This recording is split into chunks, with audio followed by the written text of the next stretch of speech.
स्वागत है चर्च।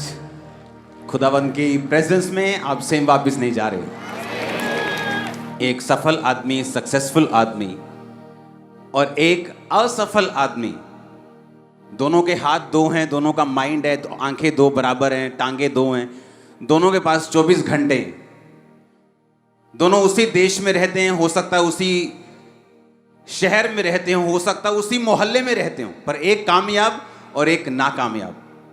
फर्क कहाँ है? बोलो यहां। कहां फर्क है? बोलो सोच में। और यही सोच चेंज करने के लिए परमेश्वर आपको चर्च में लेके आता है। मालूम, अगर आपके दो टांगे तो चर्च से आपकी 3 टांगे होके वापस नहीं जाती, 2 ही रहती है ना। कान भी 3 नहीं हो जाते। पर चेंज क्या होता है? आपकी सोच। इसलिए जीसस क्राइस्ट, बाइबल कहती है कि लोगों को उनके दिमाग के हिसाब से एग्जाम्पल्स दे देकर समझाते थे ताकि लोगों को समझ आए, उनकी सोच बदले। और जब उनकी थिंकिंग, सोच बदलती थी, उनकी जिंदगी बदलती थी। वो एक कहावत है, हाथ ना आए थू कोड़ी, अंगूर खट्टे हैं। जिसके हाथ में नहीं आए वो खट्टे हैं, जिसने खा लिए उसको मालूम है। हीलिंग एक ऐसा सब्जेक्ट है जिसको अब्यूज किया जाता रहा है। अलग अलग चर्चिस में भी इसे अब्यूज करते हैं लोग कि हीलिंग हो, हीलिंग नहीं होनी चाहिए। उद्धार के बारे में बताओ। लेकिन मैं आपको बताता हूं कि जीसस क्राइस्ट, मैं क्या सोचता हूं छोड़ दो इसको, आपको मतलब नहीं। कोई क्या सोचता है छोड़ दो, उसको भी कोई मतलब नहीं। बाइबल क्या सोचती, जीसस क्या सोचते हैं, मुझे और आपको मतलब होना चाहिए। आमीन। अब जीसस क्राइस्ट एक घर में जाते हैं। पतरस का घर था वो, पतरस की सास का। और बाइबल कहती है पतरस की जो सास थी वो बीमार थी। बीमारी कौन सी थी ये नहीं लिखा, लेकिन उसके लक्षण थे, बुखार था, कमजोरी थी, चीजें थी, बेड पे थी, उठ नहीं सकती थी। कितनी बड़ी बीमारी थी मालूम नहीं। लेकिन बाइबल कहती प्रभु यीशु मसीह ने जब उसको हाथ पकड़ा और उसको ज्वर को डांटा, ज्वर को डांटा सिर्फ लूका में लिखा है। और लूका एक डॉक्टर था, खुद एक वैद्य था, और हर एक हीलिंग को जीसस क्राइस्ट की उसने बड़ी बारीकी से देखा था। और बाइबल कहती है उसने ज्वर को डांटा और वो ज्वर उतर गया और वो औरत उठी और जीसस क्राइस्ट की सेवा करने लगी। अगर जब तक वो बेड पे थी, मर रही थी, क्या वो सेवा कर सकती थी? बताओ मेरे को। उसे उद्धार के बारे में बताते हैं, चलो, कि तुम मर के स्वर्ग जाएगी, क्या तब भी वो सेवा कर सकती है? मर के वो स्वर्ग चले जाएगी, इसमें कोई शक नहीं। वो मर के जीवित परमेश्वर के घर में चली जाएगी, इसमें कोई शक नहीं। लेकिन क्या वो धरती के ऊपर सेवा करके रूहों को बचा सकती थी या परमेश्वर के राज्य में कुछ कंट्रीब्यूशन दे सकती थी? नहीं। उसको परमेश्वर के राज्य में यूज होने के लिए जीसस क्राइस्ट ने उसके ज्वर को डांटा, उसको हील किया, उसको हाथ उठाकर खड़ा किया। और बाइबल कहती जैसी वो खड़ी हुई, वो जीसस क्राइस्ट की सेवा और टहल करने लगी। हीलिंग इतनी इंपॉर्टेंट है। जब ये आपकी लाइफ में डिलीवरेंस और हीलिंग आती है, आप खुदा की सेवा करने लगते हैं। जो दूसरे नहीं कर सकते वो आप करने लगते हैं। और आज जीसस क्राइस्ट का टच आपकी फैमिली, आपका फाइनेंस, आपकी बॉडी, आपकी स्पिरिट, आपका माइंड, हर एक दिशा ग्रहण करेगी यीशु मसीह के नाम में, और आप सेवा करने लगेंगे। आमीन। मेरे को ऊंचे वाला चाहिए चर्च। हालेलुया। अब जीसस क्राइस्ट ने क्यों छुआ? ताकि वो उठे और उसकी सेवा टहल करने लगे। इसीलिए जब जीसस क्राइस्ट ने अपने चेलों को भेजा तो उसने कहा जाओ और लोगों को मन फिराने का प्रचार करो। पहला प्रचार करो उद्धार का, लोगों को बताओ परमेश्वर का राज्य निकट आ गया। उसके बाद उनके बीमारों को चंगा करो, उनके लंगड़ों को चलाओ, उनके कोड़ियों को शुद्ध करो, उनके मुर्दों को जिलाओ। आधा सुसमाचार ना सुनाओ, पूरा सुनाओ। आमीन। जब लोग हील हो जाते हैं, उनको फिर उद्धार में बने रहने के लिए वचन की जरूरत है, तो वचन चर्च में आपको दिया जाता है। लेकिन हीलिंग टच जरूरी है ताकि परमेश्वर की वो उस राज्य में अपना कंट्रीब्यूशन, अपना हिस्सा डाल सके और परमेश्वर के राज्य में इस्तेमाल हो सके। आमीन। पहला वचन मैं पढ़ूंगा, मत्ती 5 उसकी 1 से 16 आयत। वह भीड़ को देखकर पहाड़ पर चढ़ा और बैठ गया, और उसके चेले उसके पास आए। और यीशु मसीह अपना मुंह खोलकर उन्हें उपदेश देने लगे, धन्य हैं वो जो मन के दीन हैं, क्योंकि स्वर्ग का राज्य उन्हीं का है। स्वर्ग का राज्य जिसमें बीमारी नहीं है, स्वर्ग का राज्य जिसमें तकलीफ नहीं, जिसमें रिजेक्शन नहीं, जिसमें आंसू नहीं, जिसमें पेन नहीं, जिसमें अंधेरा नहीं, जिसमें डर नहीं, जिसमें डिप्रेशन नहीं। और ये परमेश्वर का राज सिर्फ स्वर्ग पे शुरू नहीं होता, जैसे ही आप जीसस क्राइस्ट को मानते हैं ये धरती पर शुरू होता है। अपने पड़ोसी को बोलो स्वर्ग का राज्य, बोलो अपने पड़ोसी को स्वर्ग का राज्य उन लोगों का है जो मन के दीन हैं। आमीन। कहता धन्य है वो, धन्य का मतलब ब्लेस्ड, हैप्पी, खुश, आनंदित, वो हैं जो मन के दीन हैं। मन के दीन का मतलब क्या? पहला शब्द देखें यूनानी भाषा में मन का दीन होना क्या है। इसका मतलब है पुअर होना, बेगर होना, भीख मांगना मन में। मैंने आपको पहले क्या बताया था, ध्यान से सुनना। दो तरह की सोच है परमेश्वर की, मतलब दो धारी तलवार है। सोच एक ही तरह की, लेकिन मैं आपको बताता हूं कैसे। मैंने आपको बताया कि अगर परमेश्वर कुछ चेंज करना चाहता है आज आपका, वो आपकी सोच है, और जब ये बदली सारा कुछ बदल जाएगा। जब मैं परमेश्वर का बेटा बना तो मैं एक राजा का बेटा हूं, मैं राजकुमार हूं, तो मैं भीख नहीं मांग सकता, मैं अपने आप को डाउन नहीं देख सकता, और इसमें घमंड नहीं है, ये कोई प्राउड नहीं, ये एक कॉन्शियस ऑफ माइंड है। और परमेश्वर ने मुझे ये प्रैक्टिकल सिखाया है। 2009 में जब मेरा फैमिली बिजनेस पहली बार चलना शुरू हुआ, मेरे फादर की लाइफ के 50वें 60वें साल में, 50वें साल के करीब होगा तब, हाँ 50वें साल के करीब, 40 और 50 साल के बीच में, तो मैंने एक प्लॉट, जहां मेरा घर है अभी, वो प्लॉट हमने लिया अपने बिजनेस के पैसों से। तब सेवा 50-60 लोग आते थे तब, जस्ट संडे को। तो जब मैंने प्लॉट लिया तो उसका एक लोन करवाना था। तो लोन नहीं लेना चाहिए ये बाइबल कहती है, पर एक तब इतना आप कॉन्शियस नहीं होते उस चीज के। तो जब लोन होने वाला था उसका जो बैंक था, उसने कहा था कि आप एक प्रॉपर्टी डीलर से उसकी वैल्यूएशन निकाल के हमें बताइए। तो वो प्लॉट था 2 लाख रुपए मरले का। मेरी आदत है, जो मरला लिया, कच्चा पक्का कुछ नहीं होता, पक्के में लिया। तो 2 लाख मरला, 1,95,000 रुपए मरला था, वो 22 मरले का प्लॉट था। तो जब वैल्यूएशन लगाने के लिए लोग आते थे तो उसकी वैल्यू कम लगाते थे, क्योंकि वो नुक्कड़ वाला प्लॉट था, उसकी वैल्यू ज्यादा थी, और साथ वाले प्लॉट की वैल्यू 1.5 लाख 1.25 लाख होती थी। तो वो आके उसकी वैल्यू कम कर देते थे, और जब वो जाती थी बैंक में, वो बोलते साहब आपके प्लॉट की वैल्यू इतनी नहीं है तो हम आपको लोन नहीं दे सकते। जब भी किसी ने वैल्यू लेने के लिए आना, मैंने कहा यार प्लीज आप ऐसा कर लो यार प्लीज। तो मुझे पवित्र आत्मा ने डांटा कि तू कौन है। मैंने कहा मैं तेरा बेटा हूं। तो उसने कहा तू राजकुमार है तो राजकुमार की तरह ही बिहेव कर, भीख मांगना बंद कर। फिर क्या हुआ सुनो, फिर क्या हुआ, एक और बंदे ने आना था वैल्यूएशन लगाने के लिए। जब वो आया तो मैं ऐसे खड़ा हो गया उसके सामने। कहता यहां क्या है? मैं प्लॉट करने के लिए आया। मैं कहा मैं हूं ऑनर, बताओ क्या है? वैल्यूएशन लगानी। मैं कहा लगा लो कोई बात। सीधे मुंह बात ही नहीं की। मैंने कहा बात ही नहीं करनी तुझसे। कहता कितने का है? मैंने कहा 2 लाख का है, 1,95,000। मैं मेरी बात पे यकीन है, आप चेक करो, जाओ घूम के आओ। वो घूम के आया, उसने सेम प्लॉट की वैल्यू लगा के बैंक को भेजा। बैंक ने लोन पास किया।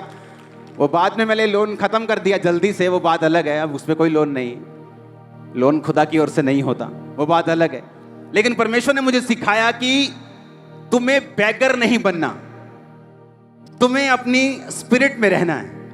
जब तक तुम बैगर रहोगे तब तक तुम्हारे काम भी उसी तरह के होंगे। ये मुझे सिखाया गया। लेकिन यहां पे परमेश्वर कहता धन्य है जो मन के। अब ये स्पिरिट है जो आपने मेंटेन रखनी है कि आप एक राजाओं के राजा की संतान हैं, ओके। लेकिन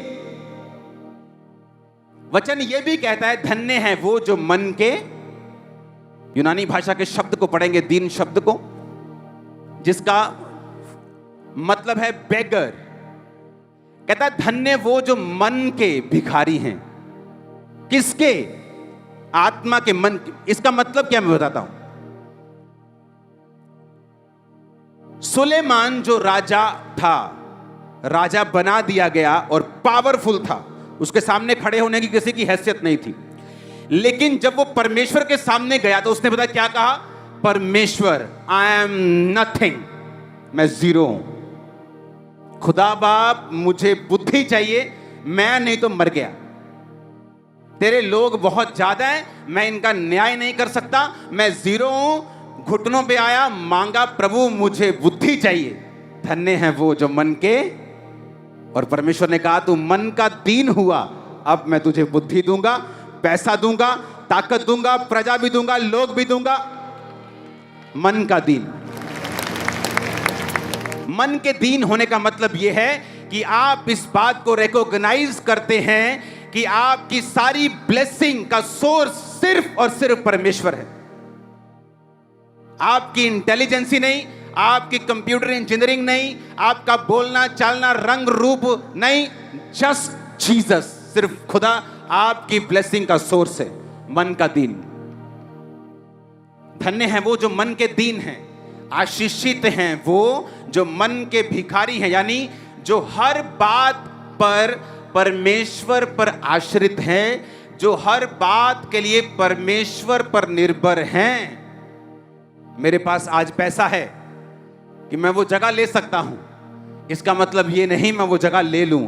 मैं पैसा होने के बावजूद भी परमेश्वर की आत्मा की अगुवाई पर आश्रित हूं, उस पर निर्भर हूं कि परमेश्वर यस करेगा तो मैं वो जगह लूंगा। कितने मेरी बात को समझ रहे हैं? मन के दीन होने का मतलब ये नहीं है तुम हैं कोब काट के तुरो, तुम तो थल्ले देख के तुरो कि मैं बड़ा दीन है जी, मैं तो गाली नहीं करता कहन।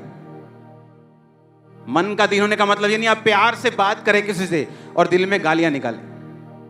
कई लोग मुंह के बड़े मीठे होते हैं और मन के बड़े खट्टे होते हैं। उस दीनता की परमेश्वर बात नहीं, फेक दीनता की परमेश्वर बात नहीं कर रहा। जो लोग हैं वो फेक दीन है। वो कैमरे में दीन दिखेंगे और जब मीडिया में जाएंगे दीन दिखेंगे, बहुत हम्बल दिखेंगे, लेकिन अंदर से बड़े करप्ट, बड़े खतरनाक लोग। वो उसकी बात नहीं कर रहा। उसने कहा धन्य हैं वो जो मन के दीन है। जीसस ने कहा धन्य का मतलब आशीषित, ब्लेस्ड। वो धन्य हैं, वो ब्लेस्ड हैं, वो हैप्पी हैं, वो खुश हैं जो मन के दीन हैं। आमीन। जो ये भरोसा रखते हैं कि अगर आज मैं चर्च में जा रहा हूं तो सिर्फ जीसस क्राइस्ट के आत्मा की सहायता से जा रहा हूं। आमीन। मैं जो बोलूंगा खुदा की सहायता से बोलूंगा, मैं जो करूंगा पवित्र आत्मा की सहायता से करूंगा। मैं कुछ नहीं, मैं गाऊंगा उसकी सहायता से गाऊंगा। मैंने वो चीज लेनी है, मेरे पास पैसा भी है, बंदा देने के लिए मान भी रहा है, जगह सस्ती भी है, फिर भी आप प्रेयर करेंगे परमेश्वर मैं लूं या ना लूं। इसे बोलते हैं मन का दीन होना। हालेलुया। अपनी राजकुमार, अपनी राजकुमार की कुर्सी छोड़ना दीनता नहीं, बल्कि हर एक चीज के लिए परमेश्वर पर निर्भर हो जाना यह दीनता की निशानी है। और परमेश्वर ने कहा अगर तुम मन में दीन हो,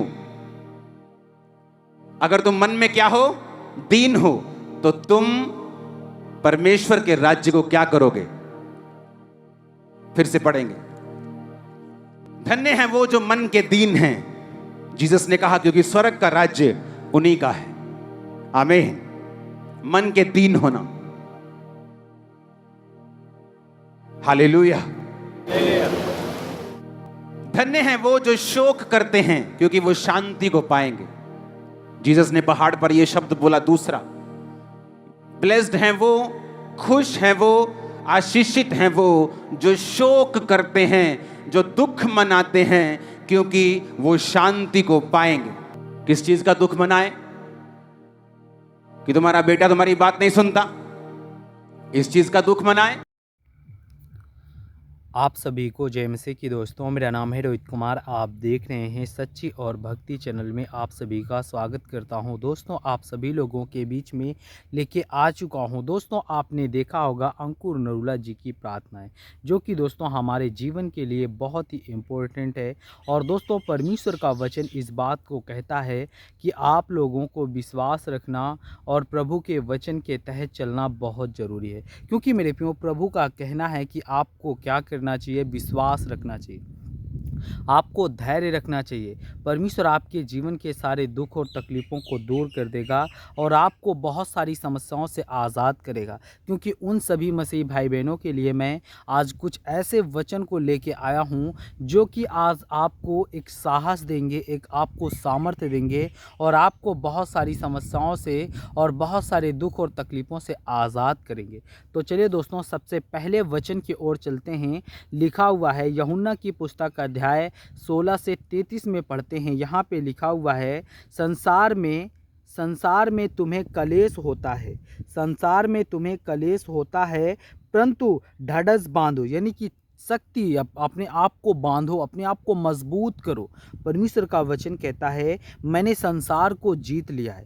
परमेश्वर ने कहा है कि ढाढ़स बांधो, मैंने संसार को जीत लिया है। और परमेश्वर का वचन कहता है, यशायाह की पुस्तक अध्याय 40 से 31 में लिखा हुआ है, परंतु जो यहोवा की बाट जोहते हैं वो नया बल प्राप्त करेंगे और वो उकाबों की नाई उड़ेंगे और वो दौड़ेंगे और थकेंगे नहीं और वो चलेंगे और मुरझुराएंगे नहीं। यहाँ पे परमेश्वर का वचन कहता है, परंतु जो यहोवा की बाढ़ जो होते हैं वो नया बल प्राप्त करेंगे, वो उकाबों की नाई उड़ेंगे और वो दौड़ेंगे और वो थकेंगे नहीं और वो चलेंगे और मुरझुराएंगे नहीं। क्योंकि परमेश्वर का वचन यहाँ पे कहता है, यिर्मयाह की पुस्तक अध्याय 29 से 11 में लिखा हुआ है। यहाँ पे परमेश्वर का वचन कहता है, क्योंकि मैं तुम्हारे लिए जो योजना रखता हूँ उन्हें मैं जानता हूँ। और परमेश्वर कहता है कि यहोवा की यह वाणी है कि जो योजनाएं तुम्हारी भलाई के लिए है और तुम्हारी हानि के लिए नहीं, ताकि तुम्हें भविष्य और आशा प्रदान कर सको, तुम अपने जीवन में बहुत सारी समस्याओं से आज़ाद हो सको और अपने आप को हर एक दुख और तकलीफ से बच सको। क्योंकि मेरे प्रियो, प्रभु का कहना है कि आपको विश्वास रखना चाहिए, आपको विश्वास रख करके अपने जीवन को व्यतीत करना चाहिए। वो सर्वशक्तिमान परमेश्वर आपको हर एक दुख और तकलीफ़ों से आज़ाद करेगा। और परमेश्वर का वचन यहाँ पे कहता है, रोमियो की पुस्तक अध्याय 8 से 28 में लिखा हुआ है, हम जानते हैं कि जो लोग परमेश्वर से प्रेम करते हैं उनके लिए सब बातें मिल करके भलाई को उत्पन्न करती है, अर्थात उन्हीं के लिए जो उसकी इच्छा के अनुसार बुलाए गए हैं। मेरे प्रियो, प्रभु का वचन कहता है कि हम जानते हैं कि जो लोग परमेश्वर से प्रेम करते हैं उनके लिए सब बातें मिल करके और भलाई को उत्पन्न करती है, अर्थात उन्हीं, परमेश्वर यहाँ पे कहता है कि अर्थात उन्हीं के लिए जो उसकी इच्छा के अनुसार बुलाए गए हैं। यानी कि उन्हीं के लिए परमेश्वर कहता है कि जो परमेश्वर के इच्छा के अनुसार बुलाए गए हैं, जो परमेश्वर के इच्छा के अनुसार अपने जीवन को व्यतीत किए हुए हैं। इसीलिए मेरे प्रियो, प्रभु का वचन कहता है कि आप लोगों को विश्वास रखना चाहिए और प्रभु के वचन के तहत अपने जीवन को व्यतीत करना चाहिए। तो जितने मेरे मसीह भाई बहन हैं, आप सभी लोगों से कहना चाहता हूँ, God bless you all of you. आमीन। नेक्स्ट वीडियो मिलता हूँ दोस्तों।